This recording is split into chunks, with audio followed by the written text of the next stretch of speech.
киімді денелер сақалды, соңғыр мұңқал танымас тірі жанды. Үсті басы ақ қырау түсі суық, басқан жері сықырлап келіп қалды. Дем алысы үскірік аяз бен қар, кәрі құдан қыс келіп әлек салды. Ұшпадай бір күн келген оқшыр айтып, аяз бенен қызарып ажарланды. Бұлттай қасы жауып екі көзі, басын сілкесе қар жауып мазандалады. Бұрандай бұрыстар кетіп долдағанда, алты қанат ақ орда үй шайқалады. Әуес көріп жүгірген жас балалар, беті қолы домбығып үсік шалады. Шидей мен тон қабаттап киген малшы, бет қырауға шыдамай теріс айналды. Қар тепкенге қалжымас қайран жылқы, титығы құруына азат қалды. Қыспен бірге тұмсығын салды қасқыр, малшыларын қорқылма итке малды. Абай Құнанбаев, 19-шы қара сөз.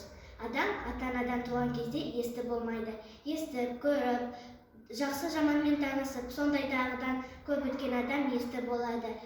Естілік айтқан сөздерін жүрген кісі өзі де есті болады. Әрбір естілік өз іске жарамайды. Ал сол естілерден естіп, жақсы нәрселер ескерсе, сонда іске жарайды. Оны адам десе болады. Мұндай естілікке не жайқақтап, салғыраттанып, салбырап, қайта қайырып сұрап тұшынбаса, естіп есітпей не керек? Осындай сөз танымай тұғын елге айтқанша, өз танитұғын шошқан баққан жақсы, деп бір хакім айтқан екен. Сол секілді сөз болады.